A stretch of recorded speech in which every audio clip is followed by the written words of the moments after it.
20 years ago, I would say the US and Russia were the dominant forces in space, but China was already launching quite a bit, maybe about 12, 14 times a year. Fast forward to now, China is the clear second player, and they're launching about 40 times a year. They have a very ambitious space program. They're doing satellite launches. They're doing military launches. They're flying missions to the moon. They have their own space station, and SpaceX had not arrived in the last 20 years. China would be the clear space superpower.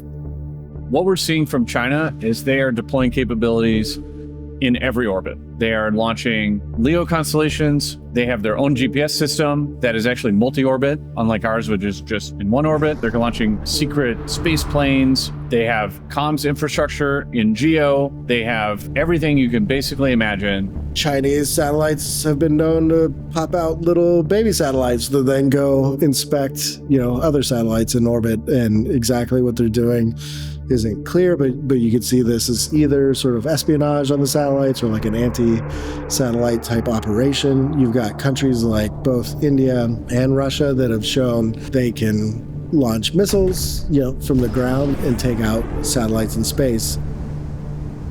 When you think about the potential for military conflict, space is just of absolute critical importance. By definition, if you have a conflict happening out on a battlefield, there's no fiber that you're tapping into. There's no just coffee shops with Wi-Fi. You are getting your broadband connectivity from space. That is what the military does today. That's what it will be like in the future. So the prospect of a war in space that starts to destroy satellites, destroy those capabilities, that is just a situation we cannot afford to have.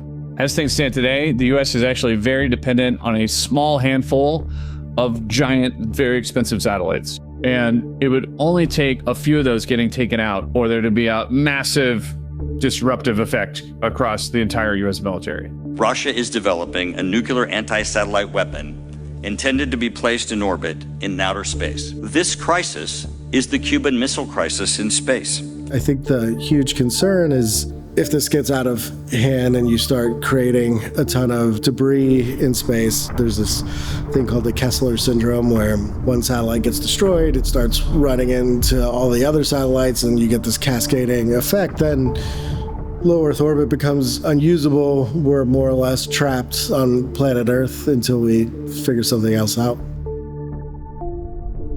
The answer is resiliency, right? The answer is swarms, just like with drones, but in space with satellites. And just remove that temptation entirely. Because if you have dozens or hundreds of satellites that they would have to take out in order to have an impact on your capability, they will be that much less likely to do that.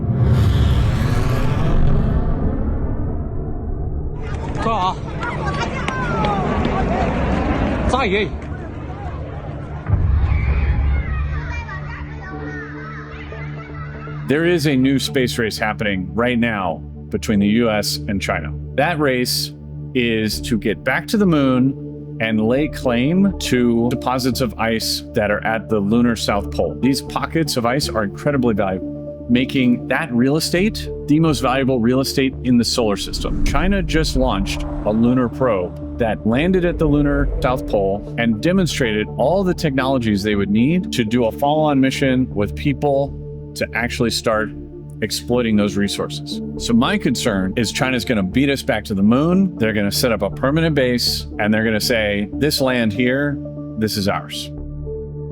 Part of my motivation for working on Varda is the prosperity that we can bring to humanity. But a part of it is I am a proud patriot that lives in the greatest country on earth, and I believe that our fundamental democratic values are what are best for all humans and the future of humanity. And a part of why I wake up to work on Varda every day on earth, that's that one day the primary language spoken on the moon is English, not Mandarin.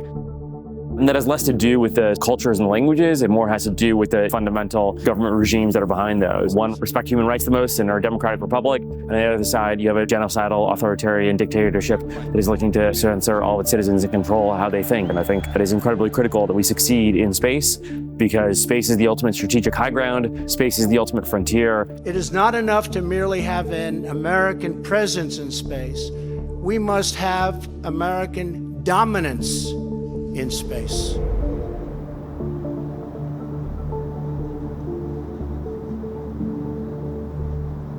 Space Force, at the simplest level, is this other branch of the military. In a lot of ways, it's a very old idea. Since like the 50s and 60s, there's been generals that dreamed of being able to like push a button, launch a rocket the next day, put a satellite over a country where you have a conflict so you can watch everything that's going on. So I think in some ways it makes a lot of sense.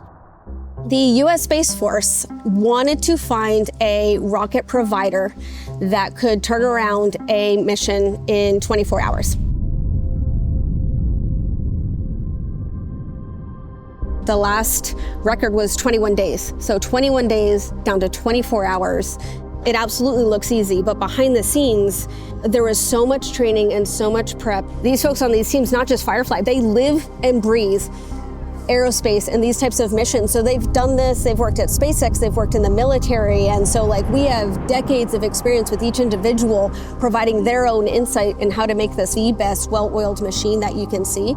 From a national defense perspective, I think one key element that the U.S. Space Force is excited about is this military deterrent aspect of it. And so if there is a security threat, not only do we have this 24-hour get a call from the Pentagon, launch a mission capability, but it's this entire suite of launch and on orbit that the U.S. Space Force is really trying to get a foothold in and continue to expand. There's clearly a whole camp of people that have not wanted us to weaponize space, not make all these mistakes that we've made on Earth in space. For them, the arrival of Space Force is probably a negative. I think it's a reality that space had already been militarized and weaponized, long before. And so this is just a new branch of the U.S. military.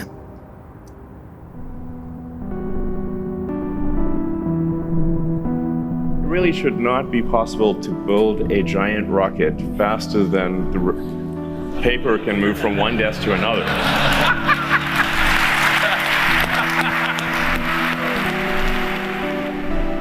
We will plant the stars and stripes on the planet Mars.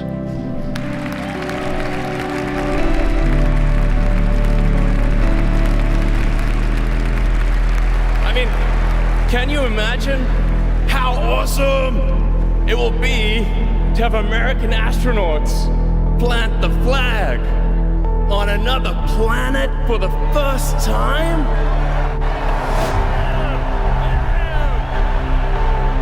Jared Isaacman, a tech billionaire who flies fighter jets, commands private space flights, is President Donald Trump's pick to be the next NASA administrator.